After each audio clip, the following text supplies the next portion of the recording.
And let's see if we can dispose some of these that are not controversial,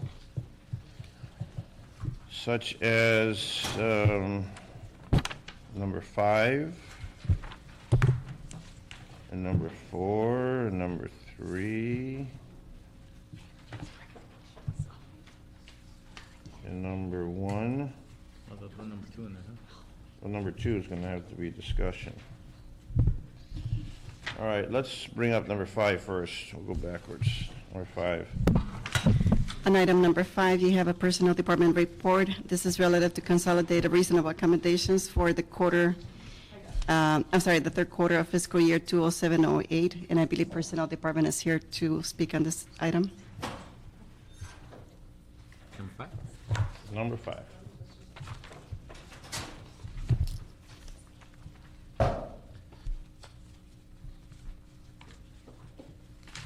Go ahead. Good afternoon. This is our third quarter. Who are you? Name. Identify. Art Irigoyen, Personnel Department, Art. Equal Employment Opportunity Section. This is our third quarter Consolidated Reasonable Accommodations Report for fiscal year 07-08. So what does it show? It shows that the current light duty work hours have decreased by 2,558.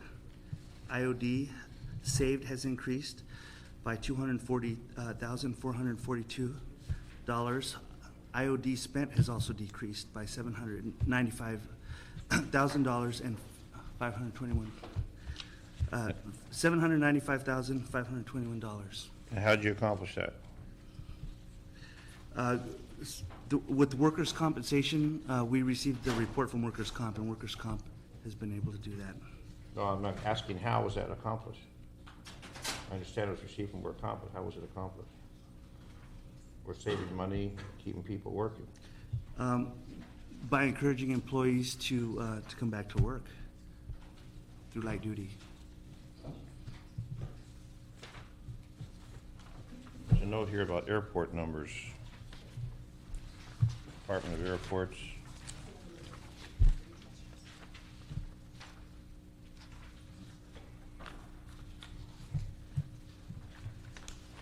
Light duty hours.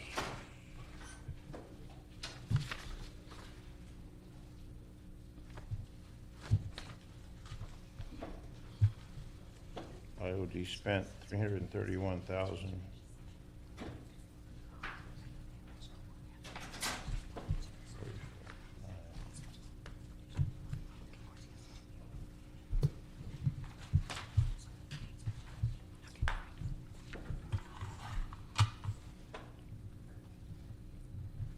How's the airport getting so many? Does it include Well- officers at the airport? Oh, it's more than the police department. On the food opinion. Does that include airport police officers? I believe it does, sir, yes. So what's happened to them? Specifically airport police officers, I don't know at this time. The airports, it's across the board, it's not just, sorry. Phyllis Lyons Personnel Department. They have a number of craftspeople as well and other physical kinds of jobs at the airport. So it's yes, there are some airport police officers who have been injured, but it's not solely that group. So how are we getting the numbers so high at the airport? What's the problem over there? It looks like they're higher than, What's the employee base at the airport? How many employees are we talking about, roughly, and to the nearest thousand? 400? Shannon, there are about 400 at the airport? No, but overall, because you're saying this includes all airport. All employees, correct. About how many, roughly? About 1,000? I don't know off the top of my head how I many. mean, you got multiple facilities, but the fact is, what are they doing to try and bring it down? Because it looks like it's extremely high. What are the problems with it? What are they doing to address it? These accommodations are not simply related to work comp. They're accommodations that could be required as a result of any physical disability that you have. It's not just work-related. For this quarter. I mean, Wait. the other information is based on workers' compensation numbers. But when someone is injured or if someone is has some kind of disability, perhaps their back or they can't bend. It does not necessarily have to be work-related in order for us to be required to accommodate them. And this is data on both people who have work-related injuries as well as non-duty injuries. Well, it says IOD. IOD is injured on duty. It says IOD saved, IOD spent. I'm Duty hours. sorry, I was looking at attachment 2. Because I'm trying to figure out, light duty hours would be with IOD.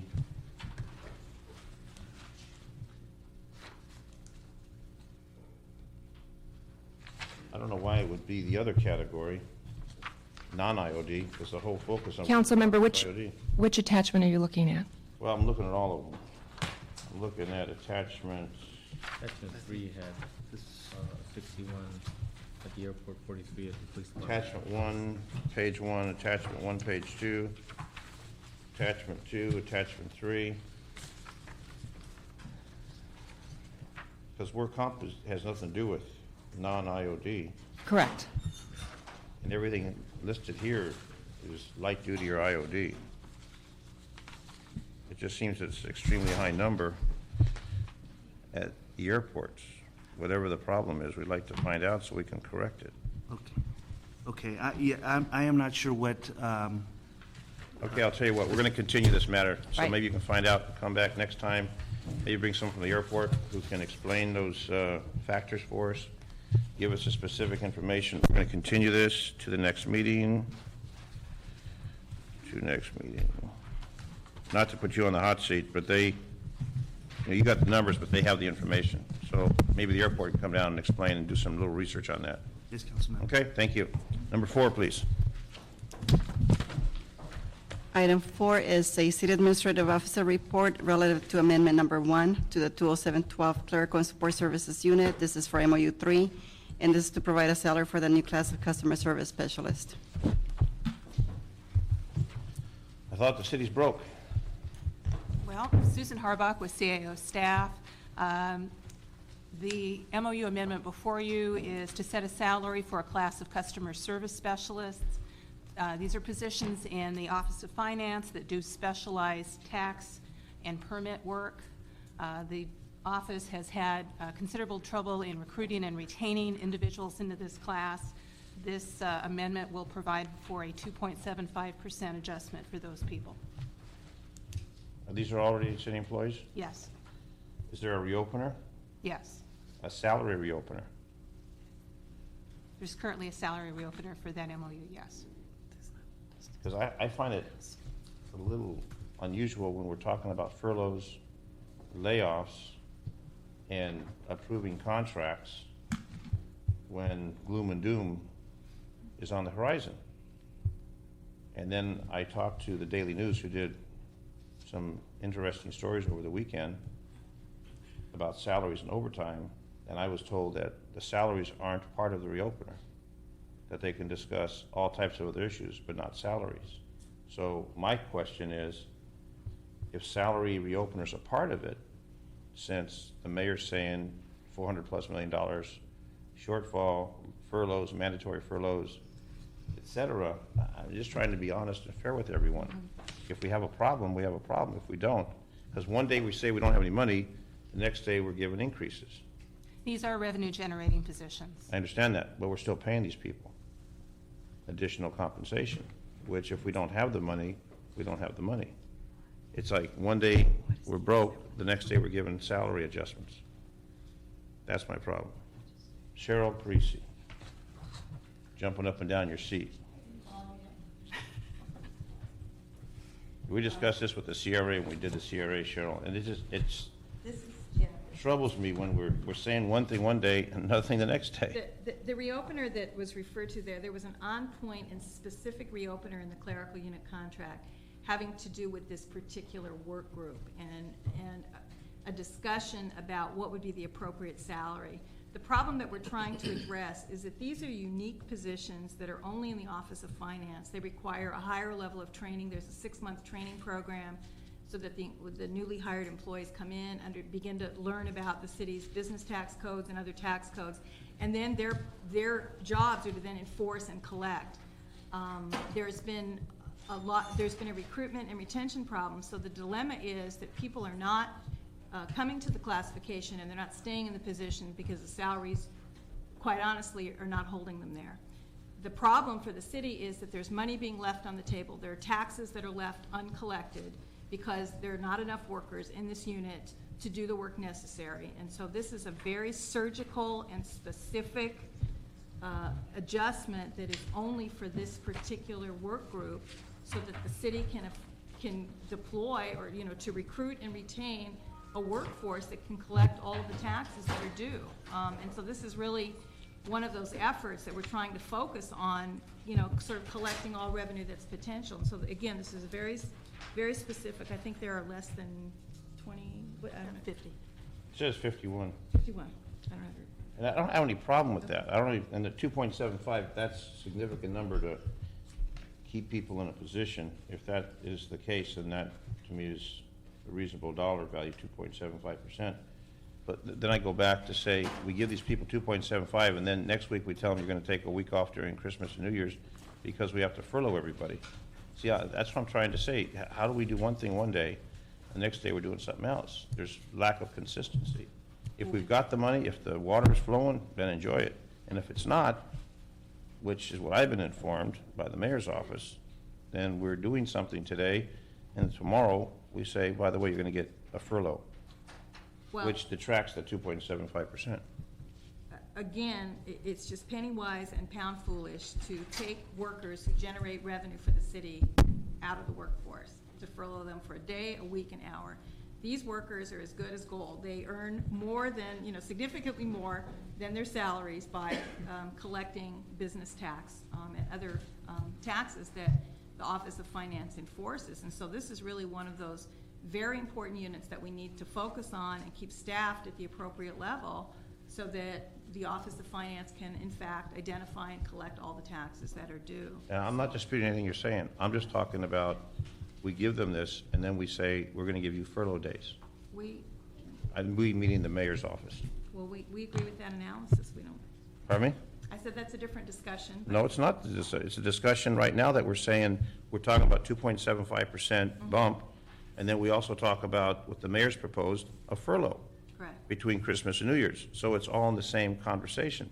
That's the part that I think is rather hypocritical, is that we tell someone we're going to give you something, but by the way, we're going to take it away. And that's what I think creates this concern for me on the Personnel Committee to say, let's be honest with people and not give them something today and take it away tomorrow. Because if you look at the 6 furlough days, the 6 furlough days probably chews up that 2.75%. It does. So what have we gained? Nothing. And that's what I'm talking about. If we have reopeners, and I was informed that the reopeners do not include salary, and if they do include salary, then we do that. If it doesn't include salary, we include that in there. Because we can't keep playing back and forth. And that's what it reminds me of. One day we're going to do this, the next day we're going to do that. In the meantime, we have a $400+ million deficit. And I'm not on budget and finance. I'm only hearing that and reading that. So what I want to do is something that's fair and equitable for everyone, including the people who are going to lose these 6 days if that's the case, and not take it away and then give it back, or give it and take it away. So we have a reopener for salary?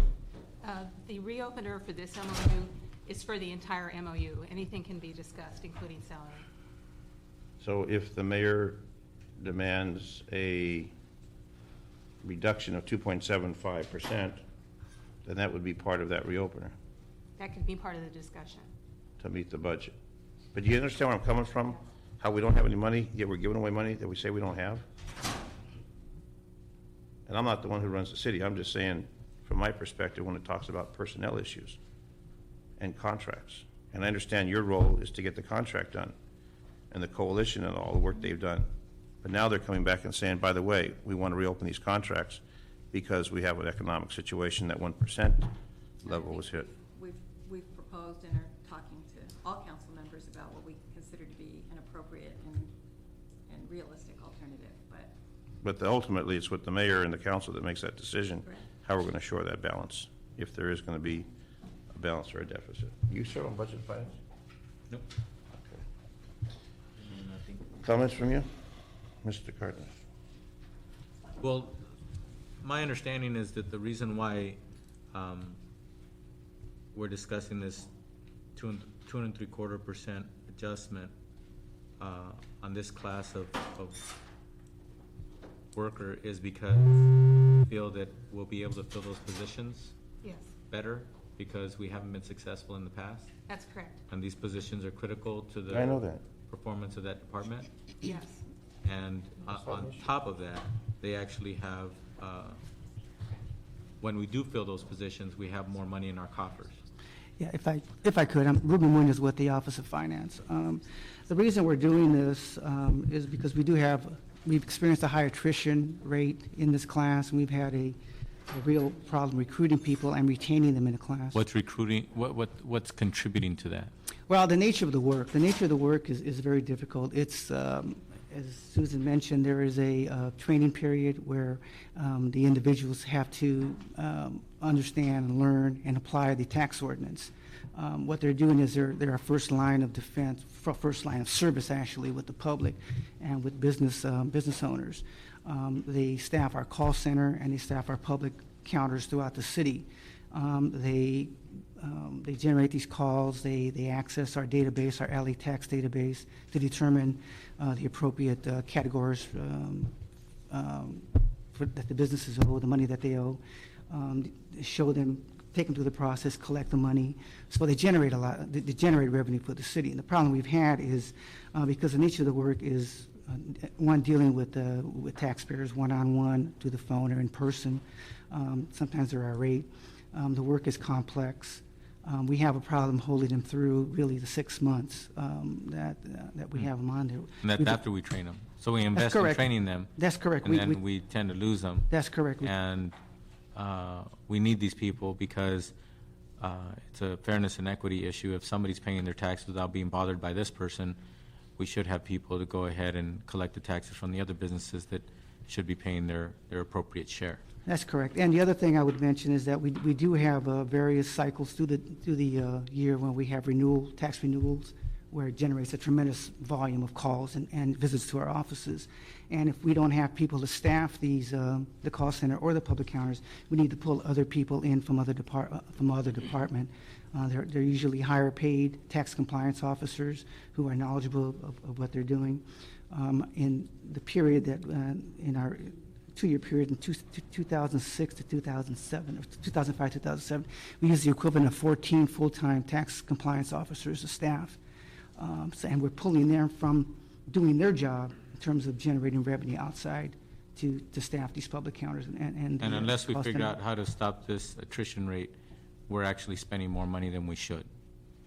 Actually, we're trying to provide them with a bit of a bonus to No, get but them in. you just described, when we have those vacancies, we fill those vacancies with more experienced, more expensive Correct, people. correct. Did you not say that? Correct. Yeah, so the bottom line is, the practice that we have, because this is an ongoing process, we can't like stop the clock and just say, okay, no activity is going to happen until we fill these positions. We end up backfilling them with people who are already on payroll at higher rates. They're experienced enough to handle it, but then again, at the end of the day, at the end of the week, at the end of the month, we end up spending more money for the same kind of work that if we were to fill it with these people, even at 2.75% pay increase, it's still cheaper than backfilling them with people who are on payroll at a higher rate. Correct, absolutely. Well, I'm willing to go on record supporting this and moving this through this committee.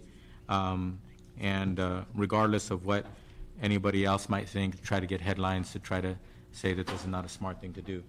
The way it's been explained to me right now, this is the efficient thing to do, and these are the positions that I envisioned happening when we got our tax structure in a better position, and that we promised the people of Los Angeles, especially the businesses, that we would have more equity and fairness in collecting of business taxes in the city. So I think it's appropriate for us to stop the bleeding by making this adjustment. The budget's being discussed now for next fiscal year. Where's this money come from?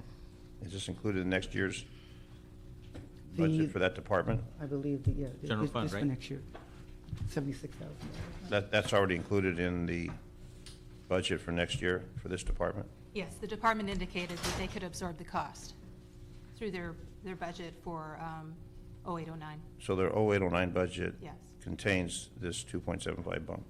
yes, This is not an additional Correct. unfunded. Okay. And there is that reopener for the salary if that is necessary. Right, it's a full contract I reopening. just want to make sure that we're all on the same page for that. It's always there. Hmm? It's always there. Well, I was informed that it wasn't there for finance, only for other activities.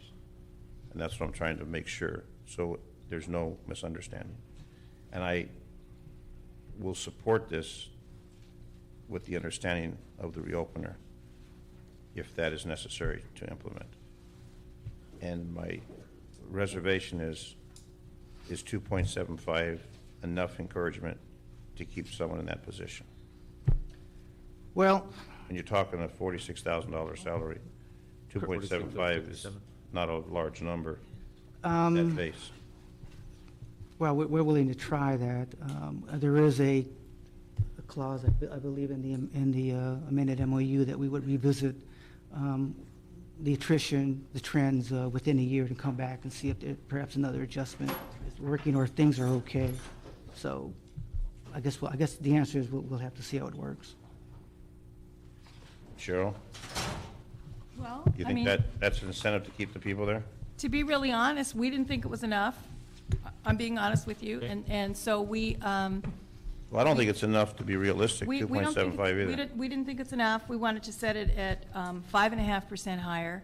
That would put it in concert with the payment specialists in the Department of General Services that do the accounts payable.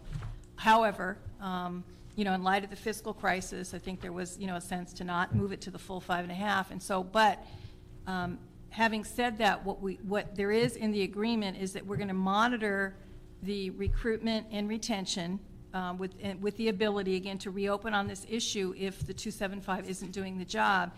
And again, because these are revenue-generating positions, and it's critical that they remain filled so that there is, adequate revenue being generated from this unit. No, I understand that. Okay. But then that issue of the furloughs really detracts from what we're talking about. If that. We think the issue of the furloughs detracts from everything, including this, yes. Exactly. We agree, yes. Okay. All right, so there's a motion. Yep, I move. Approved, and good luck with it. Number 3.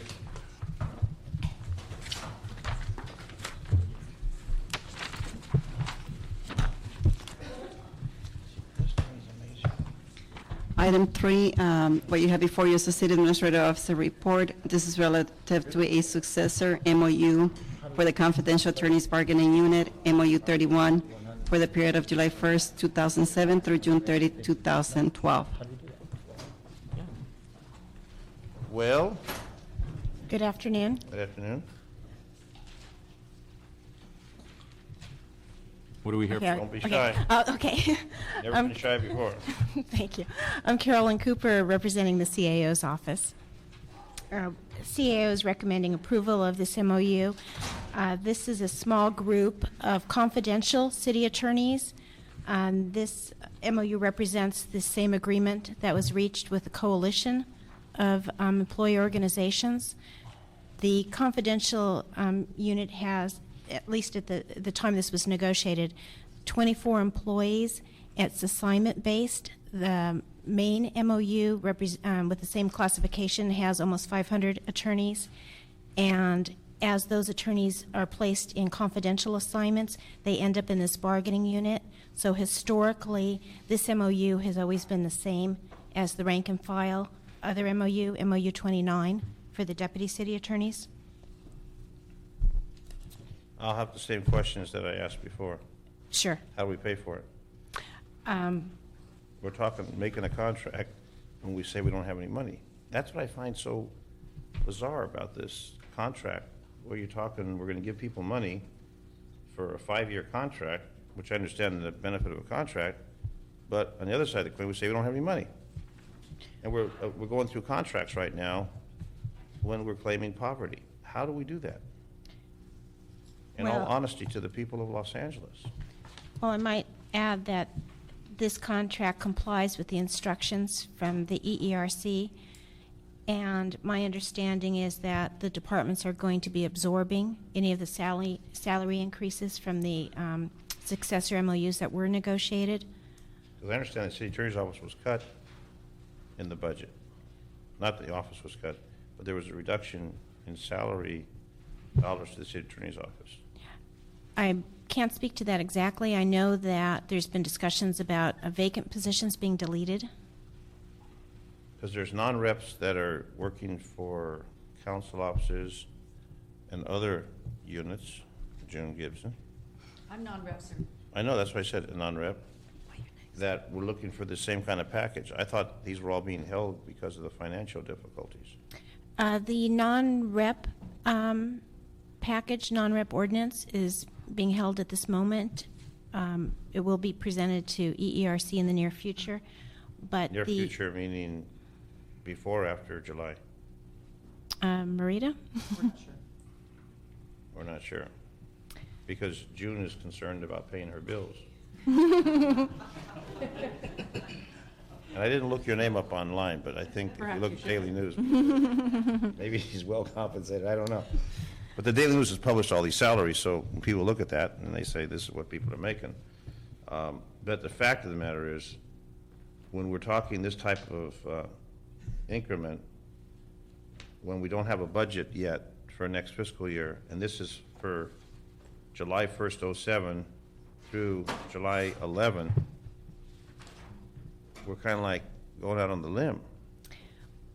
Well, one of the problems in holding this up any further is the rank and file unit, MOU 29, has already been adopted by the council with the exact same COLA I package. understand that. I totally understand that. I'm just saying, And we have a problem now that city attorney management cannot transition people back and forth to confidential assignments because of the disparity right now in their salaries when it should be at the same level. is there a reopener on this for salaries? Yes, EERC instructed that we include, even though it's not a coalition union, it's EAA, the EERC requested that the CAO negotiate a reopener language, and we did that. So this MOU includes the same, basically the same reopener for economic emergency that is in the coalition MOUs.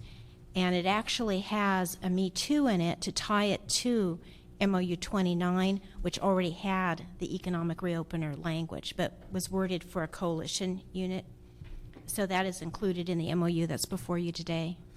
So you just described if they reopen 31, then they'll be opening 29 at the same time, or vice versa? Vice versa. If 29 So they- reopens. From this point forward, after, aside from this action into the future, if there's a reason to open up 31, then automatically 29 and 31 be opened up at the same time, so we don't have the disparity that we have today? Right, and actually, even though the Me Too is on MOU 31 tied to 29, the threshold for reopening has the same benchmark. If revenue drops below 1%, the current level, and conversely, if revenue increases, there's a reopener. But it has Yes. dropped over 1%, less than 1%. Right. More so than we, 1%. So we are actually in negotiations with the coalition of unions discussing cost-saving measures. And as Susan Harbuck pointed out, it's on the whole contract. So, but the way Including salary. including salaries. So the way MOU, the reopener on MOU 31 is worded, whatever gets resolved with the coalition in 29 will be applied to MOU 31. So this may be a short-lived increase. Maybe. Maybe. Well, how do you come up with $400 million? Well, I'm actually before you on $100,000. I'm not addressing the $400 million at this point, but the cost of this contract for the next fiscal year is a little over $100,000. But basically, whether we like it or not, this is correcting a problem that we have when it comes to assigning people from confidential and non-confidential assignments. Correct. There's a portability problem when the salaries aren't the same. So if you have a deputy city attorney 2 that's in a non-confidential assignment, they're currently making about 3% more than a deputy city attorney 2 at the same step in a confidential assignment. So it impedes the ability of city attorney management to move an employee from a non-confidential to a confidential because it's a cut and pay. No, I understand that whole thing. See, what classification are you? You got to recuse yourself? No, I can answer your question. I'm a confidential employee. And to give you a real-life example, if you don't have the portability, you would have attorneys who would not want to do the work that I do because they get paid less. So the confidential attorneys are the attorneys that I would describe it as holding the confidences of the city relative to personnel matters. We're the ones that the city comes to for advice on labor negotiation, MOU issues. You want to terminate an at-will employee. We have litigation attorneys who also hold those confidences because they have to delve into the policies relative to the particular department that's involved when they're litigating those matters. So if you don't have the portability, you won't have the ability to transfer attorneys from non-confidential to confidential. And Putting that all aside, giving agreement that that's an issue, an important issue, the dollars that need to come up to $113,000, that's in the city attorney's budget for next fiscal year? My understanding, And actually for this fiscal year, because it goes to July '07, we're already in '08. Yeah, It's May, so 2 more months. departments are absorbing any of the COLAs this year, and my understanding is, and I'm not sure if the proposed budget included the funding of the COLA for next fiscal year, or I'd have to look that up. I don't know that off the top of my head, how that was funded. And I'd like to just add a little something to what Zena was saying, just so you know where the confidential employees are assigned. They're primarily in police, labor, and employment, and in labor relations, and that includes their supervisors. Okay. And you said MOU 31 does include a reopener for salary? Yes, it's right here. I can show it to you if you have the original, if you'd like to see that. I just want to make sure that what we've been told is what's accurate. Because I was informed that these reopeners do not include salary, they include everything but salary. The reopener's on the entire MOU, so. Which would include salary. Yes, it would. Okay. And if we had the money, this matter would have been done on consent, I'm sure.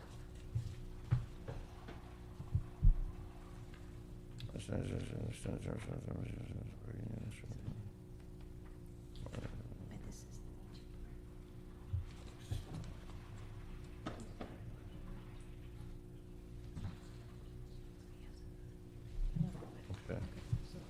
All right. Okay, good, thank you. Okay, council member, what's your pleasure? Move the item.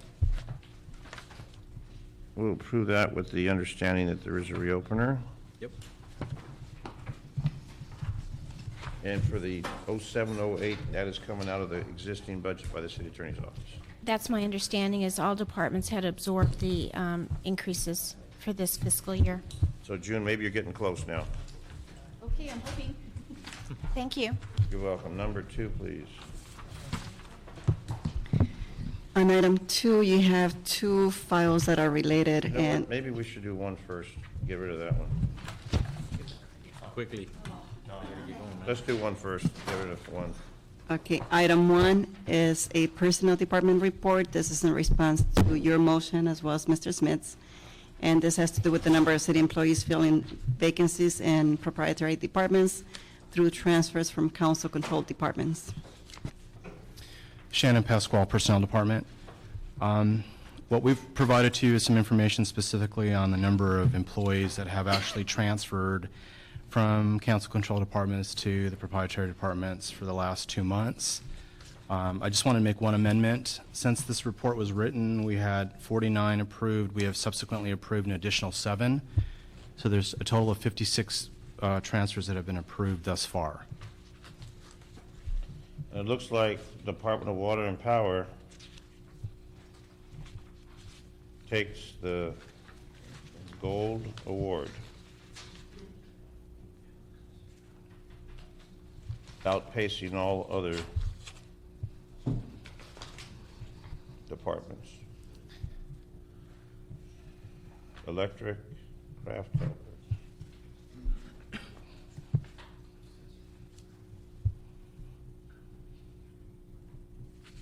It's a lot of folks. Looks like street lighting is gonna be without any bodies.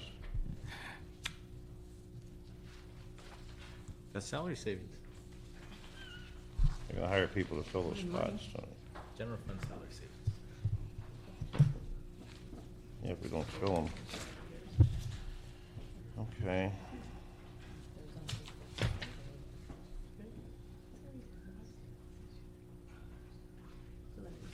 So we're gonna receive and file that and ask that the department report back after the beginning of 0809 to see how the Yeah. progress goes. Well, I think, as we move towards actually placing employees who are in positions right now that are targeted for reduction, the numbers are going to go up. We're going to rely on the proprietaries to assist in helping out the rest of the city and moving employees over so that they don't necessarily have to be laid off. And I think a lot of employees are not aware of the process if people are laid off. They think if they're the last in Department of Transportation, then they're the first out. But there's a whole maze Right. that's involved in that. So, we're actually going to we've done some layoff training already. We're doing layoff training tomorrow and Thursday for all of the city departments. There will be information that the departments can then take back to the employees to disseminate them to them so they have a full understanding of how the layoff process works. Additionally, we do have layoff information on the Personnel Department's internet website that goes through the actual process that employees can access. And we have been working very closely with the departments that have identified particular individual positions that they believe may be at risk for not being restored. Again, we're having to wait also for the council to take final action on the budget, but we're trying to be a little bit more proactive and trying to get the dialogue going so that we can at least get the process in place and start having people considered by the proprietaries if they need to be.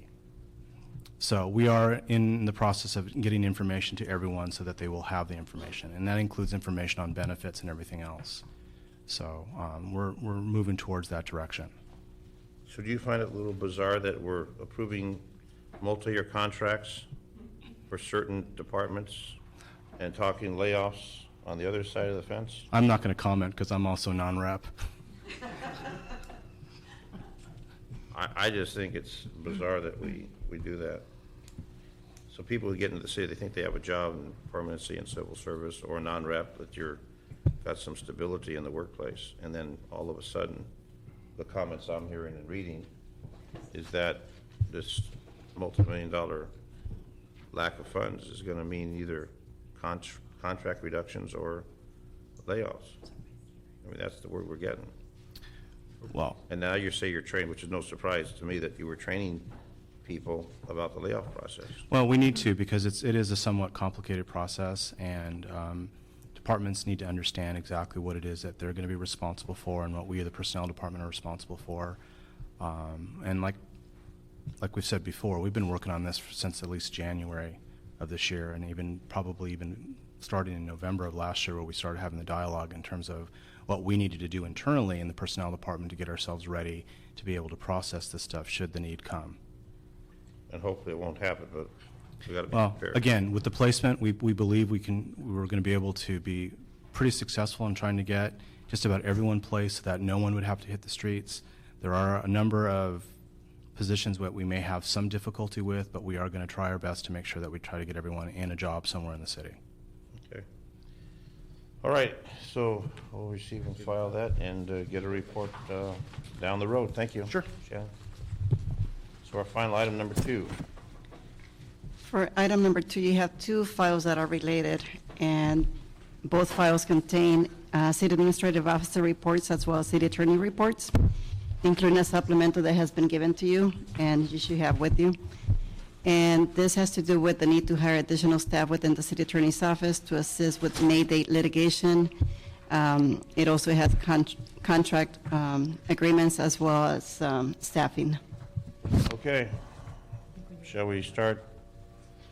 That's the choir, they're singing. I think we have some water drain pipes in that wall and somehow it's draining. Air in the lines. So, No, That's right. no money to repair. So let's start down this way and we'll move across.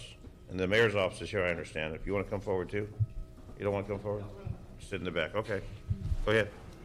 We'll start with you. Yes, I'm Ann Haley, City Attorney's. Ann Haley, City Attorney's Office. I manage outside counsel for the City Attorney. Ida Rubio, representing the city CAO office. Okay. Mike Clayson, City Attorney's Office. Gary Geis, City Attorney's Office. Okay, and this matter involves the incident from May of last year and the request from the city attorney's office for counsel to help adjudicate, is it 300 or 500 cases? 300 plus. 300 plus. Claims. Claims? Yes. Okay. Claims and lawsuits. Sorry? All told, claims and lawsuits? Total claims, we have in excess of 20 served and filed lawsuits. They have a period of time that they can actually file and serve those claims. When is that over? When is that statute date over? Well, the statute for them filing the cases and would be in another year. They have 2 years? Yes. Oh, So we don't even know what the final number is? No. Okay, so we know it's at least 3, but maybe more. 300. Well, some of them would be contained within one lawsuit. There are multiple plaintiffs, multiple claimants in a single lawsuit. So we're not certain that it's going to be that exact number. And do we verify that they're actually an individual who was there at the time and not someone who just decides to jump in the lawsuit? We haven't completed,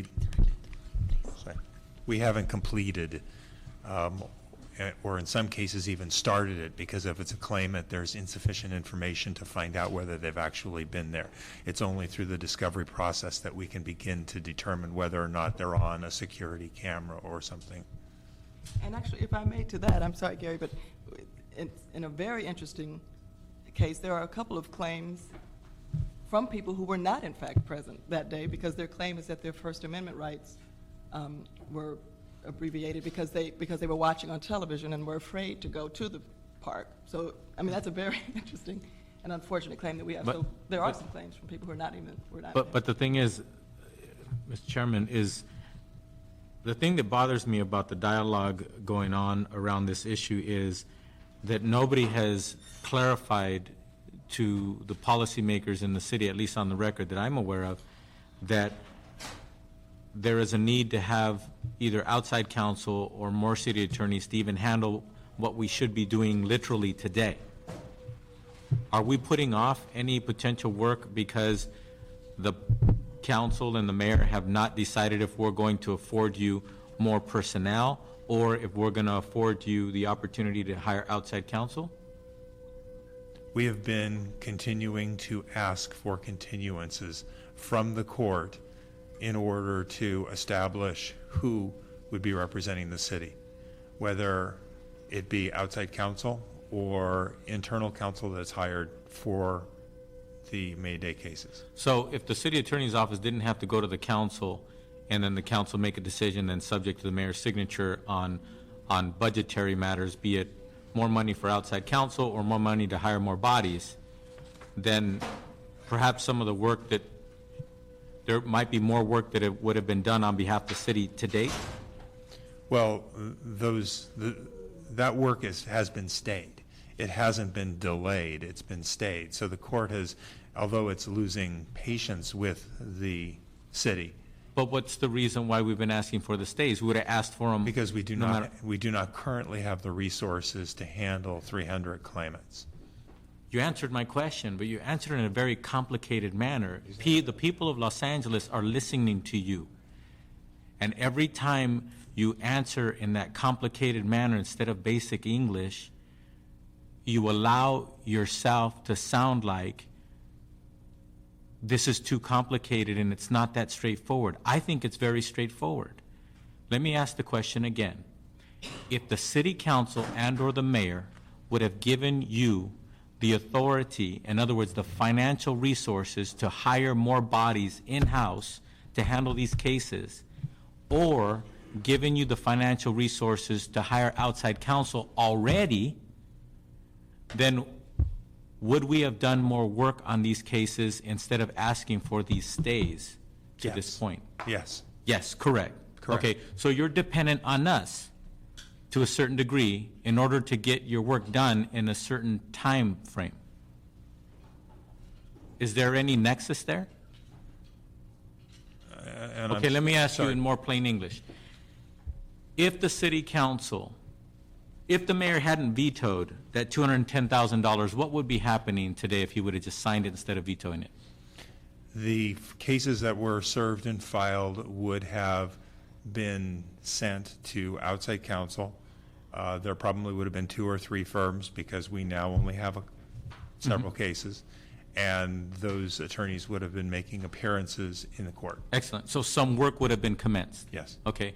But since that $210,000 was vetoed, approved by the council, vetoed by the mayor, so that work hasn't commenced. That portion of the work hasn't commenced. Correct. And why hasn't it commenced? Because the city attorney's office doesn't know whether we are going to be the attorney of record or whether someone outside is going to be the attorney of record. Okay. And have you stated for the record before the council, the first body that you have to deal with when it comes to financial needs of the city attorney's office or increases in your financial needs? It's the city council that you come to first, right? Yes. Okay. Now, have you let the city council know that now we have another decision to make? Are we going to give you in-house attorneys and support staff? Now that there seems to be the other alternative has been vetoed by the mayor, which is to hire outside counsel. Have you let the city council, have you let them know that you either need one or the other? You either need that outside counsel or you need more bodies? That was initially done September 7th, 2007. Okay, what was done that day? That was when the original letter was written to the city council and to the mayor stating that we either needed additional bodies to handle the claims that were coming in, or we were going to have to retain the services of outside counsel. Okay. So the council and the mayor were notified in September of '07. September 7th, 2007. Okay. Now, so to date, you're still not able to commence in a fashion that the city attorney's office is comfortable, excuse me, not commence, but continue in a fashion that the city attorney's office is comfortable in pursuing this? Correct. Okay. And what are you waiting for? We are waiting for the city council and the mayor to approve in-house counsel or outside counsel. Okay. And again, the reason why technically you need to find the answer to that question first is you need to decide if you're going to be handling it in-house or you're going to have these outside counsel handling the case. Correct. Because it doesn't make sense for you to have in-house counsel handling it and then hand it off to outside counsel, correct? You'd Right. rather do one or the other. Rather do inside counsel, absolutely. And does that increase, do you feel that that increases your ability to be successful in defending the city? I If believe, you knew what you were I doing believe and that then it do would, it, take the certain tact, one or the other? I believe both would be successful, however, one would be more expensive than the other. Outside counsel is more expensive. Outside counsel is more expensive Yes. in the short run. Now, And in the long run. in the long run, Yes. what happens when you hire people in-house? When the cases are over, do you lay them off? Or do they stay on, do they become civil servants after that? They don't become civil servants. They are absorbed within the city attorney's office based on attrition, because within the next 2 years, we certainly will have many attorneys that will leave, retire, and those attorneys will take over the positions. Okay. Sometimes we have those attorneys actually leave. We did so in the DNC type of cases. We hired a group of lawyers in for the DNC cases, and some of those lawyers actually left the service of the city when the DNC cases were done. Others were absorbed with other attrition vacancies in the city. Okay. And if I made the request before you today is for resolution authorities. My understanding being that each year we'd come back to you to demonstrate that those positions are still needed to be continued for a subsequent year. Now, was hiring in-house referenced at all in the veto message from the mayor, as far as you're aware of?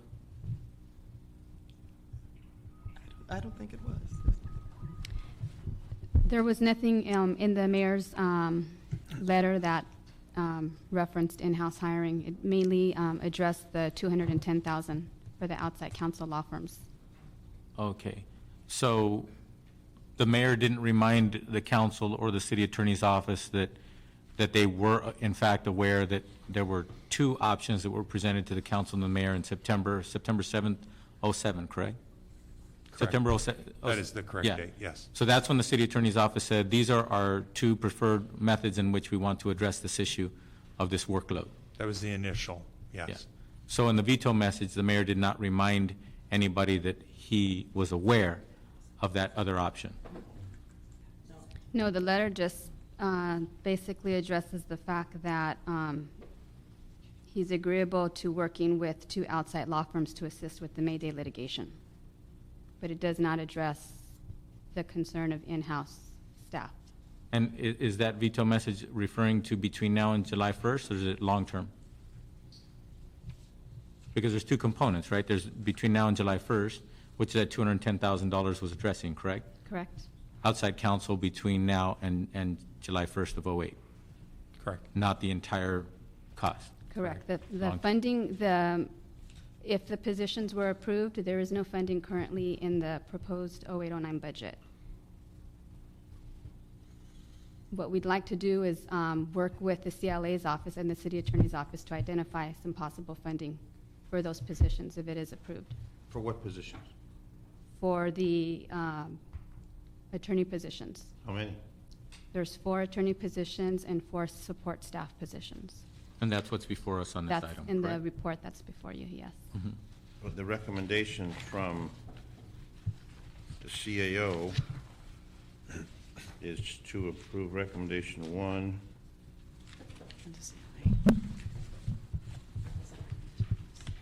CA report, appropriate $60,000 from appropriate balance, reserve economic uncertainty, outside counsel.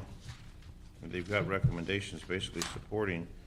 That's not what's come in the correspondence from the mayor's office. What the mayor's office is asking in this matter is to retain 2 outside law firms, not to transfer $210,000. And that's dated May 8th. But again, those outside law firms would be doing work between now and July 1st. That's not a lot, to hire those 2 outside law firms is not a long-term solution. That's just a temporary between now and July 1st. Correct. Yes. To assist in the May 1st litigation. The individuals file a claim, a suit, whatever, from last, it's been over a year. So from that point till now, who's been handling the matters that come forward? The police litigation section has been doing its best to Respond? continue, well, to respond and to continue to go to court and ask for a continued stay. Now, is it boiler room since one day, one incident, or say multiple incidents the same day, the same incident, May 1st? Is it a boiler room response, or is each one separate and distinct? Well, it depends. If it's in federal court, it's not a boiler room response. It's paragraph by paragraph, and many of these complaints are in federal court. On civil rights violations? Correct. And then the ones that are on state court? Unruh. What are they alleging? Well, they're alleging, I mean, there are many lawsuits, but of the allegations, assault and battery and unruh violations, which also kick in attorney's fees. Then why wouldn't they all go to federal court? Why are they split? Because some plaintiffs' lawyers believe that it's more advantageous to have a jury in the state courts than in the federal courts. The federal courts are much more strict with their procedures, and many plaintiffs' attorneys are not comfortable in federal court. You got plaintiffs that are in the federal court, plaintiffs in the state court. Yes. Do you have approximate numbers? How's it split? 50-50, 60-40? 13 and 8, I think. Right now, of the file, I think we have 13 in federal court and 8 in state court. Okay. So probably 60-40. and then the attorneys would be handling, the 13 in federal court would be one bank of attorneys, and in state court would be one bank of attorneys? That was, the rules are different, the whole focus is different. Generally, I think you could say that's the case. We do have, I think, between 35 and 40 individual attorneys in these cases. So what the mayor's, because the mayor vetoed, which we're not here to discuss the veto, but the fact is. Connected. It is connected, but the issue here is different than that. This was started before then. It's kind of a complicated issue, but the city attorney requested it, the council approved it, the mayor got it, he vetoed it, said, no, you're not gonna get the 210, and hire 2 outside law firms, and that's where it stands with the mayor's office. Now, the city attorney's saying, we'll go for 2 outside law firms and 4 in-house. Well, yes, but no. Okay. And I don't mean to make it convoluted or complicated, but in all along. You should make it simple, because the press today made it seem like the city attorney's office is being wasteful, and they also made it seem like the city council was being wasteful. Okay, well, and when you explain it simply, people need to understand this isn't even about $210,000. Yes. That is just a small piece of the entire picture. Then let me make it as clear as I can. Thank you. In September, we initially said that we need in-house counsel, or we need to go outside. But you didn't give a number. You didn't give a number of attorneys, just inside or outside. At that time, The actual report that was, the request that was submitted did indicate a need for 17 staff that was Inside or outside? Inside. for 8 attorneys and 9 support staff. Okay. And then there were numerous contacts between that September communication with the council, between the city attorney's office and the CAO's office in preparation of the budget this year. Each time we had that communication, we communicated that we needed either in-house counsel or outside counsel, and that the clock was running, and that we were going to have to make a decision, we the city, going to have to make a decision quickly. Each and every, because we were involved in budget, a budget year that's obviously very tight, the question was, are there resources that can be reallocated? After assessing all of our available resources, there were no resources that could be allocated to these types of police cases, and we communicated that back to the CAO. When we received what was tantamount to a rejection of new in-house counsel, we had no other option but then to do an RFP, which an RFP is a request for proposal, to interview law firms, and that it was the beginning stage. That is how we arrived at a panel of law firms to handle these lawsuits. And how many of those were there? There were, I believe, 35 law firms that originally applied pursuant to the RFP. We pulled out, of those 35 law firms, 15 of the most qualified. We interviewed those 15 law firms to find out their qualifications as to representing public entities, representing law enforcement personnel in the state, their number of jury trials, their jury experience. That's what ensures the fact that the city can be successful with these cases. We came up with a panel of 9 of the best, 9 firms that we thought had the qualifications that could defend the city in the best manner that we could get good results with. Now, I need you to clarify for the public. When you were discussing with the CAO's office, who were you discussing? It was discussions with the CAO, Karen, the main CAO, or one of the staff members? These requests were a part of our budget. Okay, and who are you dealing with in that budget process with the CAO's office? Our CFO dealt with the CAO, with Karen Sisson. And then even Okay. So the head of the CAO's office, which we call the CAO, the city attorney's person was dealing directly with her. Yes. Now, at that stage of the year or the budget process, who are you communicating with? Are you communicating with the CAO / the mayor's office, or are you dealing with this, you communicating with the CAO / the city council? It would be the CAO / the city council. I don't know that there were. No, because the CAO, they're the ones that put the budget together for the mayor to present to the council. I'm sorry, your question was who were they communicating with? Yes. During the budget process? Yes. They were communicating with me. I'm their budget analyst, Who's they?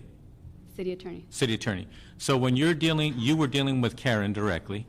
No, I work with Karen. Uh-huh. I represent the CAO's office. Okay, you and represent I am the the city CAO's attorney's office. budget Okay, analyst. in that stage of the year, when you're dealing with departments like the city attorney's office, whose budget are you working on?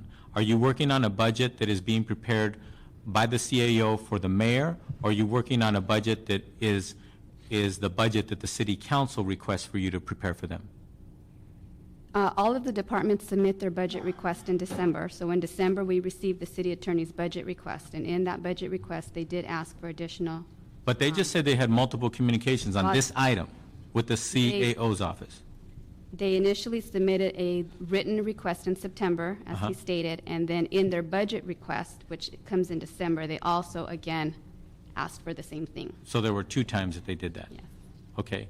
And in December, are they communicating with the CAO? Who does the CAO communicate that information to, for example, in this case? Did they communicate that to the mayor's office, or did they communicate that to the council at that time? We work with the mayor's office to put together a budget for the mayor. Okay. So in essence, the city attorney's office was apprising the CAO / the mayor's office of their request in December. Is that true? Yes. I need you to speak into the mic. Yes. Okay. So the mayor's office was fully aware in December that they were still reminding the mayor's office that there were 2 alternatives. One, outside counsel, or we're going to have to hire in-house staff. Well, in December, when we're getting the requests from the departments, we're working back and forth with the departments to come up with a work plan. And then we have our internal hearings in, I believe it was late January. Okay. The mayor's office probably would not have been aware of the second request in the budget till maybe late January or early February. So in late January, early February, sometime in that time frame, they were working close, the mayor's office was working closely with the CAO's office, and they were To come up with the budget for discussing, council. okay, many components, including this one. Yes. Okay. Now, what was the response of the city attorney's office at that time of their request?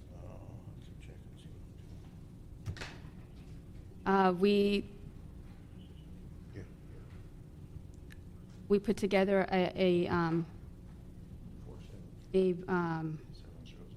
your budget time, I for want an the mayor's accurate answer. office. Uh-huh. We put together a budget for the mayor's office, and the mayor's office, I believe, felt that they possibly did not need all of the attorneys that were requested. Okay. That's to the best of my knowledge. And they just kept it to themselves, or did they communicate in some fashion to the city attorney's office? If they have communicated with the city attorney's office, I haven't been. Is anybody privy here to from the that mayor's office? information.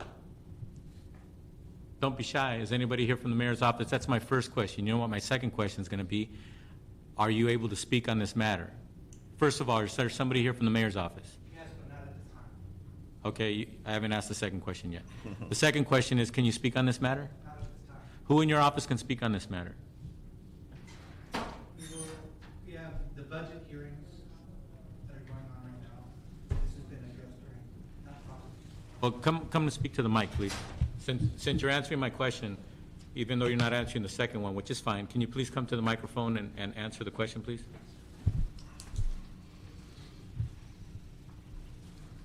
Diego Alvarez, Deputy Mayor for Thank you. the Mayor, Legislative and Intergovernmental Affairs. Okay, so you're here from the mayor's office, but you're not the one to speak on this matter, correct? No. This- Okay, who would that be? We are discussing the budget for the city and the city attorney's office during the budget process. Mhm. It is part of the budget and finance hearings, Okay, currently underway. okay, all right, but my question is, who in the mayor's office is the point person on this matter?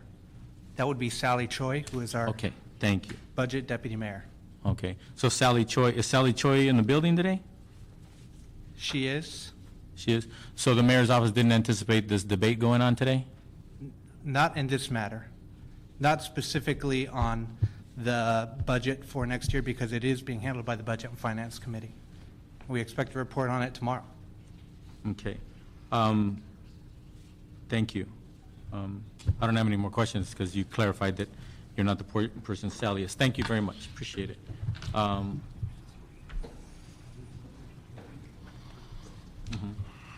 Now, back to the CAO who prepared the budget for the mayor's office that was subsequently presented to the city council as the mayor's budget. Were these positions in the mayor's budget? Were any of these positions requested by the city attorney's office in the mayor's budget? No, they were not. They were not.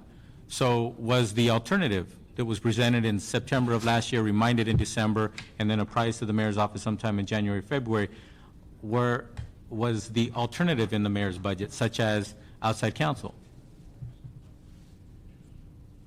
You understand my question? The city attorney's office, at least I would think, unless the city attorney's office is misleading me, the city attorney's office was very clear from September to now that we have these cases which have now accumulated to 300 and some, excuse me, I'm not a lawyer, so they're claims and or cases. I think they call them that. Okay, claims. Over 300 claims. And they've been consistent in reminding the CAO and the council in September, and then again in December, and then in the mayor's office was working with the CAO's office in January, February on these details to submit the budget, the mayor's budget. Was the alternative submitted in the budget when it comes to outside counsel?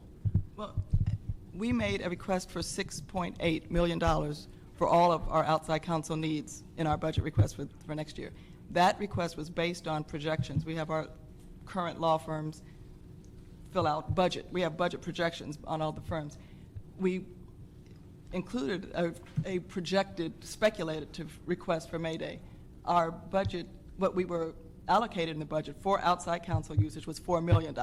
So our request was reduced by $2.8 million. So in other words, the May Day matters would not be covered by what was provided. So the 6.8 included the city attorney's estimate of how much it would cost to do the May Day trials and stuff. And all existing other cases as well. Yeah. So in the mayor's budget, their proposal only included $4 million in outside counsel, which basically, I guess the city attorney's office interpreted that the May Day outside counsel was not included? Yes, because it only barely covered cases that are already in existence. Did the mayor's budget delineate in any way the other alternative, back to the other alternative, that certain positions should be added to the city attorney's budget so that they could handle it in-house, the May Day No, it didn't. incidents? It did not. Answer from the CEO? Ray Serrana, CAO. No, it did not. It did not. Okay. What's your name again? Ray Serrana. Ray. Okay. So that brings us to where we are today. We have these 300 and some claims. I don't think we're allowed to call them all cases, right? They're claims, yeah. I'm learning. You don't have to give it a case number? 300 and some claims. Claim number. Claim number. See? 300 and some claims, but we still have yet to fortify the city attorney's office with what they are requesting to be able to handle these claims. Correct? Correct. And if you don't get those, what happens? That was my next question. Thank you. I want to give you a break. If we do not get internal hires, they all go outside to outside counsel. They have to be handled. But you're describing your fiduciary responsibility, right, as a city attorney's office. In other words, you cannot throw up your hands and say, well, the council didn't give us the money and the mayor didn't give us the money, so we're just not going to do it, right? You can't do that. Right. Right? So you have a fiduciary responsibility, and there's probably other legal ways of putting it. You have legal responsibility as the city attorney for the city of Los Angeles to go ahead and handle this somehow, some way. How do you do it without funding? But we haven't, that's right, we haven't provided you with the resources you've identified to do it. Nor has anybody told you or delineated in detail, be it the mayor or the city council, how you're going to do that without the resources, have we? No. However, you say you would handle them. How would you handle them without funding for outside law firms? No, to be honest with you, if there were no outside law firms and there was no augmentation of lawyers, I do not know how my unit would do it. But the thing is, basically what you're describing is it would be inevitable that you would be falling behind on some massive work within the city attorney's office, right? Because if you're going to dedicate resources to this, because the judges are saying, you will not get any more stays. You will see us in court on a certain day, and you better be prepared. You're exactly. Then you have to prepare, You're and you exactly. have to do it. You're And then exactly. if you're doing that, and you have only so many bodies or so many experts in-house, then you're going to shortchange the city of Los Angeles, likely going to shortchange them somewhere else, or ask for stays in other cases or what have you, and before you know it, you fall very far behind. Would that be a scenario? Yes. But it also comes to light regarding the mediation, which is a part of it. If we're in mediation discussion, which is also included in the mayor's letter, why are we gonna go with all these outside law firms if we're in the process, they're in the process of mediation on these? But not on all of them. Not on all of them.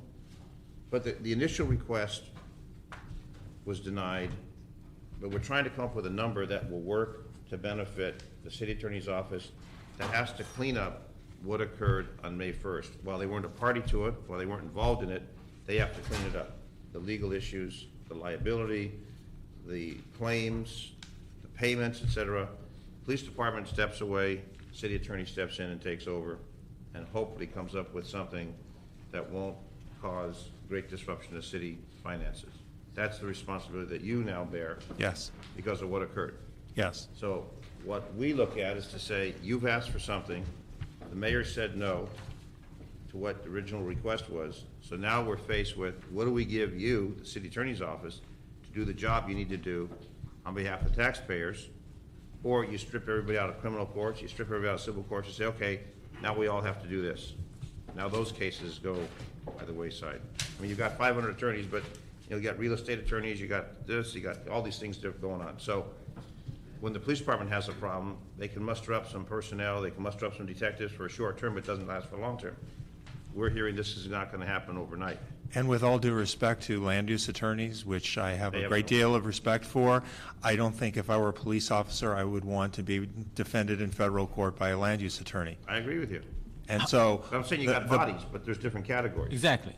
But as I think, council member, you've rightly stated, it is a house of cards, and there will be something that falls down. There will be a lot of things that fall down if there are no resources.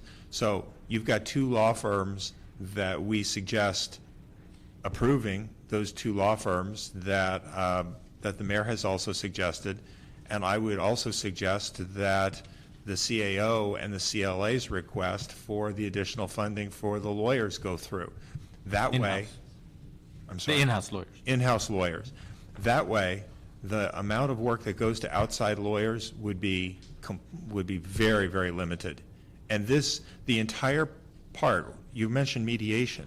Mediation is an important part of the legal process, but we want to save taxpayer dollars here. We all are trying to save taxpayer dollars. We can't do that unless we know what the lawsuit is, what the damages are of each and every claimant, whether they were there, whether they weren't there, whether they were injured, whether they weren't injured. These are all instruments of discovery that a lawyer has to do. So there's lawyer work that needs to be done even on the cases where people may be willing to settle. Absolutely. And how much potentially, what is a round figure or at least a spectrum of the amount of money that is at risk if we don't handle these cases well and we lose cases because we didn't do a good job? Is it potentially $1 million, $10 million, tens of millions of dollars? It's in the millions of dollars, and all I can do is point to Rampart. You can point to Rampart and see that these were many more cases. They were many times more egregious, and if you mishandled cases, they could clearly go upwards of what Rampart was, and that is not what we want to have happen in this. We want the city well represented, and we want to save the taxpayer dollars. Period. And then again, for the record, there still is, the statute is still open, of limitation for people to even bring some There are cases certainly for federal office. lawsuits that can still be brought. The claims period has closed. we will probably not see any more than these 300 claims. But you don't have to file a claim to file a federal lawsuit. And they That have is another- why you can still And have they still have additional- about a year or so to go or something like that? Yes. Yeah. So, the mayor's office, we got this whole issue that's not part of this debate or this discussion, this review, on the veto that the mayor's office did on the council action. Separate to that, there was your request, which you're agreeing to the mayor's directive of 2 outside counsel, 2 outside law firms. Yes, and Go ahead. And in addition to that, 4 in-house to be hired. yes, and let Plus me 4 staff. and please let me be clear, and this is something that I think has been misunderstood. Those 9 law firms on the panel were exactly that. They were a panel of law firms that only would be used if necessary to farm a case out. They were not law firms that were going to be billing at day one because they had no cases. They were not going to be given cases. So it could be a panel of 100 law firms, but if 99 of them do not get work, you're not going to be paying any money. You're not going, They don't bill the city. They don't bill if they're not getting any work. And so whether it's 2 law firms and in-house staff or 9 law firms and in-house staff, you're not going to be changing any dynamics of this because you're not going to be giving additional law cases to the law firms. So for us, going in-house. So for us as policymakers, if we only focus on the other matter of the 200 that was passed by the council, the $210,000 motion and the veto by the mayor, if we only focus on that component, we're only talking about a small piece of the puzzle. We're not talking about the long-term aspects of it. We're not talking about the debate of what's the right or wrong thing to do, what tact we should take. If we just focus on that $210,000, that's just a small piece of the puzzle. As a matter of fact, that's a temporary piece of the puzzle, because that $210,000 wasn't even about addressing this beyond July 1st, correct? That's correct. And if this body does do the right thing, which I believe is to add the 4 attorneys necessary to handle these cases And the 4 support staff. and the 4 support staff in-house, then the amount paid to outside counsel is going to be very small. If it does not, and if we do not add any staff inside, then those legal fees, $210,000 for this fiscal year alone, and it will be millions through the conclusion of May Day litigation, which I think is wasteful. Because no matter how you slice it, the city of Los Angeles it better invest in the in-house counsel or the attorney firms hired outside counsel. We have no choice. We need to invest in one, in the other, or some combination thereof, in order to protect potentially tens of millions of dollars of the city taxpayers' money. Absolutely. And the more cost-efficient one is the in-house counsel. But we don't have funds for those. No, it hasn't been approved yet. It's not that we don't have the funds. We haven't given the city attorney's office the authority to hire those But individuals. if they have That's the exactly authority to right. hire them, you don't have the funds to pay for them. But that is what I believe the CLA and the CAO and the city attorney are going to work out, a funding mechanism for these lawyers, if I'm not mistaken. And is the city That is attorney's correct. budget been resolved yet for next year's fiscal year? Has the budget been resolved? Well, we expect the CLA report back to the Budget and Finance Committee tomorrow. Does it That include that should give us a good indication as far as what's included. Is this included? I do not know. That would have to look at that tomorrow. Hypothetically, assume that it's not included for these new positions inside the city attorney's office, but the 2 outside positions are funded. What happens then? I do expect through this process, whether or not it's included in the budget or not, that those 8 positions for attorneys and for support would be approved, and we would find funding for those next year. See, it amazes me, we always find funding when we don't have any funding. We had contract discussions earlier. We don't have money to pay for them, but we approved contracts with a reopener that we may have to redo them. But this is if I balance my checkbook that way, I'd probably have the bank. Yeah, but the good thing about it is, thank God, you're not being sued to affect your checkbook or take away your house or what have you.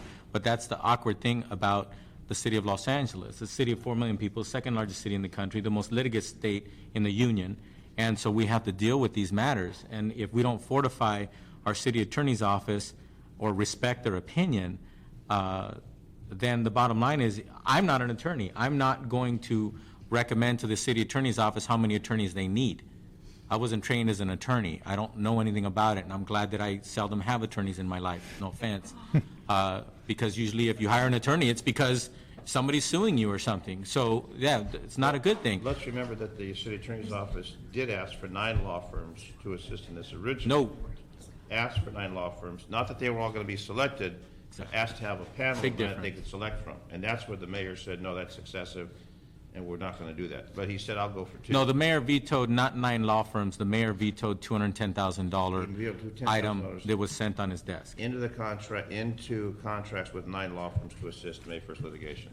So it was the 210. Did that document say that you hired 9 law firms, or you were going to hire all 9 law firms? Yes. Entered into contracts. We're entering into contracts. Okay. It was seeking authority to enter into. Okay, contract. but people get confused. When you hire an electrician, he usually comes, and when he fixes something, he sends you a bill. But in this case, correct me if I'm wrong, if you hire those lawyers or sign a contract with them, does that mean that all 9 firms were going to bill the city of Los Angeles? No. Thank you. In fact, Because our that client- is misleading when people say that the city attorney's office was going to hire 9 law firms with $210,000.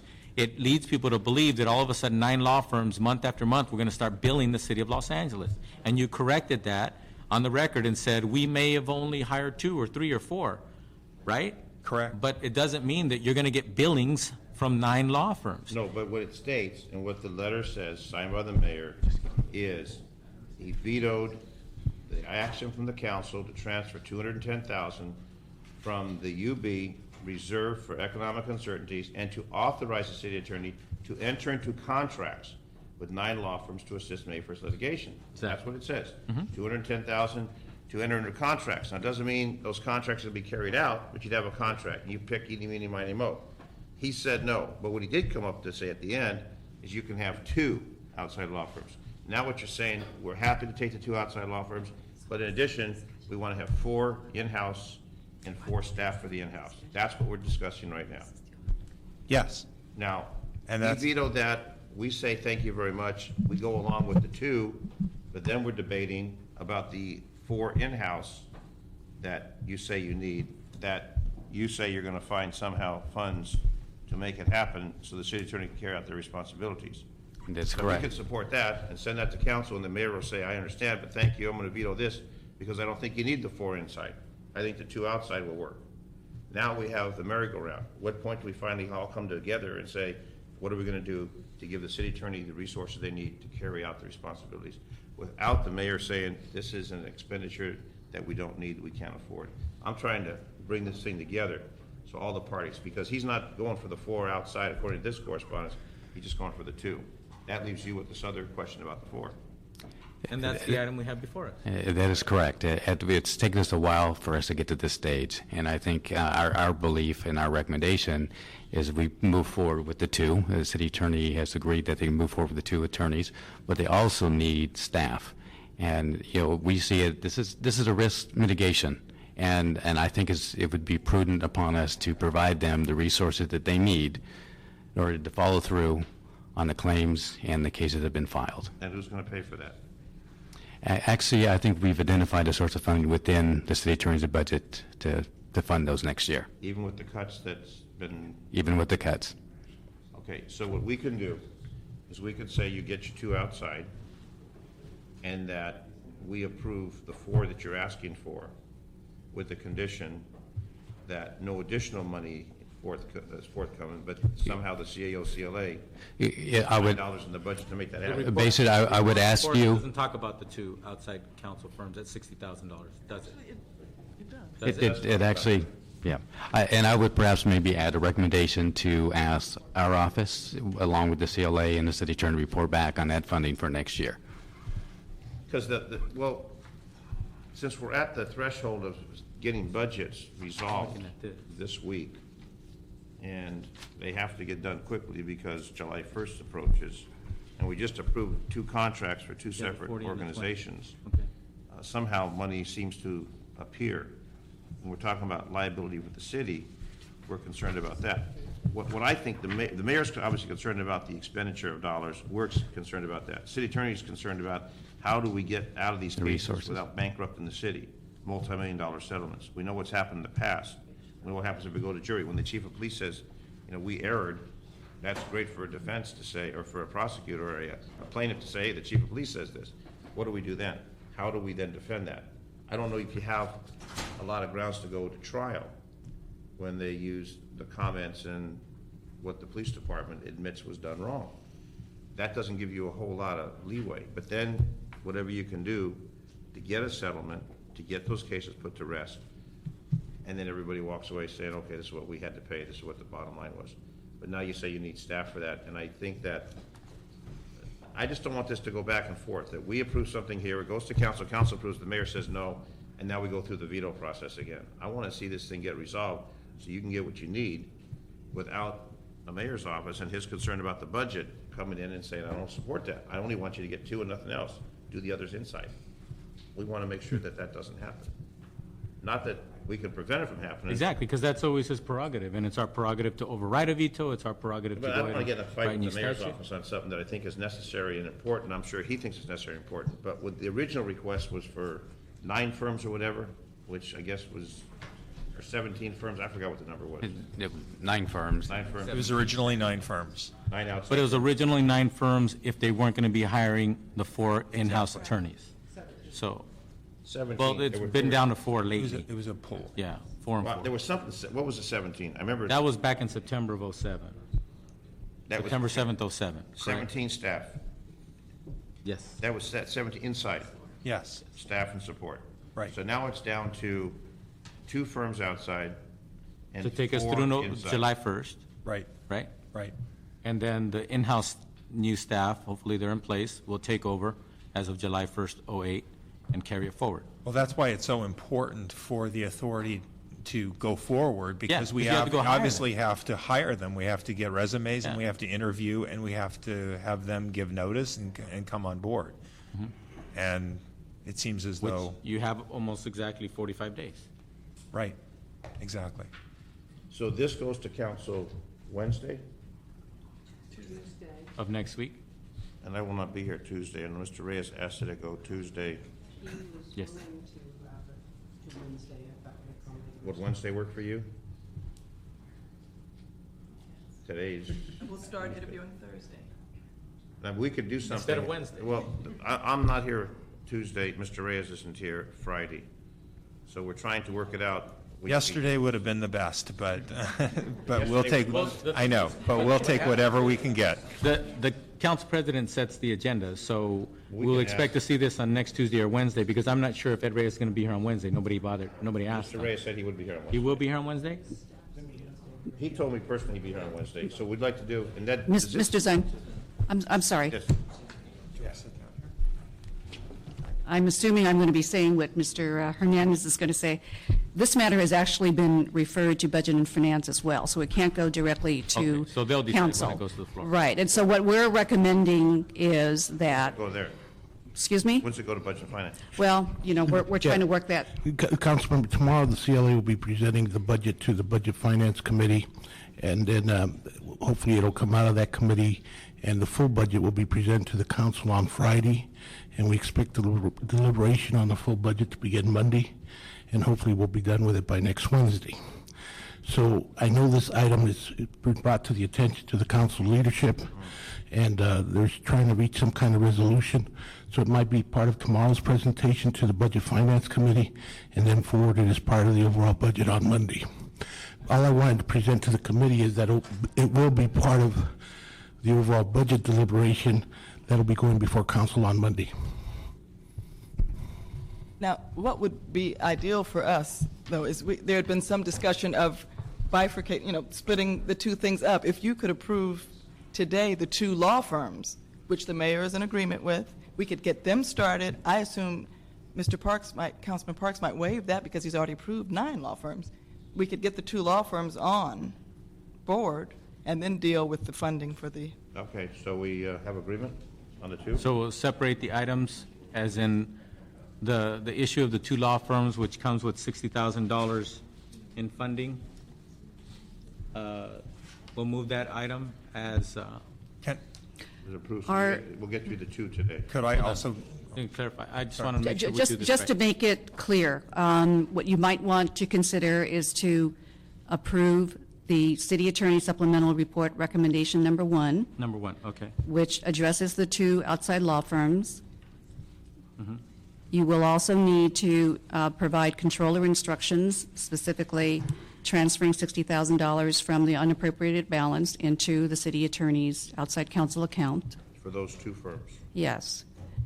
And what you may also wish to consider is to approve the CAO report with an amendment to recommendation number 1, so that the additional positions would only be approved beginning July 1st, because recommendation number 1 of the CAO report provides for the authorities for the remainder of the fiscal year, and given the timing, it doesn't really make any sense at this point.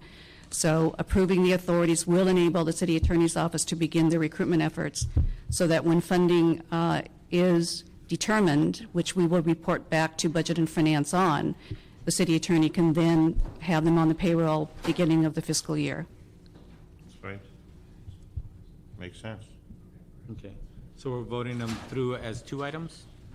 So that they Yes, potentially we've can be- separated out the 2 council files, which the city clerk Attorney's has the recommendation information number on. 1. Yes. See it right there, it's right there. Okay.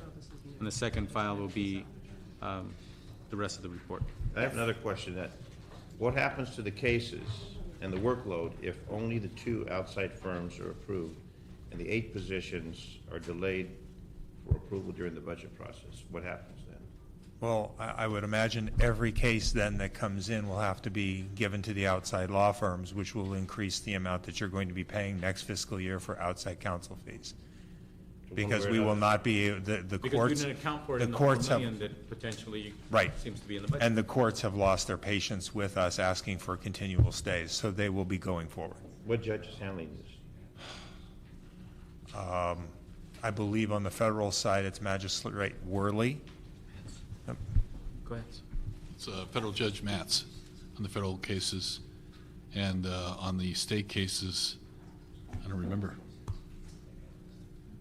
I don't recall. I think they're consolidated, but it hasn't been decided on which judge. Okay. And it's been continued since when? When was the first date? The federal cases have been, most of them, almost all of them have been consolidated into one courtroom in Judge Matz's courtroom. And so he's got a case management order, or he's trying to establish a case management order that all these cases would go forward in one court. The state court, they've all been, they're all being related, I think, at some point. We're not nearly as far along on the state cases. We're But dealing with. the incident occurred in May. Yes. When did the federal court start their process? As the cases were filed in federal court, then there was a decision made, I assume by the presiding judge, to assign all the cases to one judge. Okay, so was it June, July, August? In other words, how many times have we gone back and asked for more time? How many times have we gone for continuances? Several times. I'm not sure of the number. Several but- times in 3 or each, 4 times, yeah. in each, both the state and the federal. Yes. Right. So that's where you're getting at the fact that we're trying their patience, Exactly. which doesn't serve us very well if we continue to try their We'll be- we'll be What are the back in front reasons of- given for the continuance? What's the reason we're given for asking for the continuance? What do we say? We need a continuance for what? What's the purpose? In federal court, there's the plaintiffs they are also associating with each other, and they are in the process of putting together what they're calling plaintiffs' packages. No, but I mean, we go ask for the Right. continuance. What do we ask? What was our side of the story We're- to ask for more time? We're basically saying that we're not sure whether these cases are being handled inside or whether we are going to be sending these out to outside counsel because we do not have the resources. And the court says? And the court has kicked it over. Okay. And so that's been our excuse? Yes. So they've been nice to us? So far. Because that's not exactly the best reason in the world when you're the second largest city in the country and people are looking at you like, what do you mean you got no? But that's the truth. No, I mean, that was the truthful thing to say, right? We are grateful to Judge Matt. Exactly. It probably wasn't fun to ask for that continuance And have to explain why. Never. So to sum this up, June, Yes, sir. Sorry. to sum this up, do you want to explain what we're doing?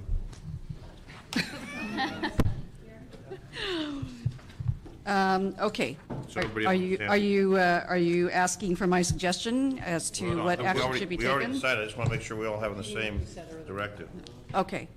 We're separating out the two files. The first file for the city attorney supplemental report,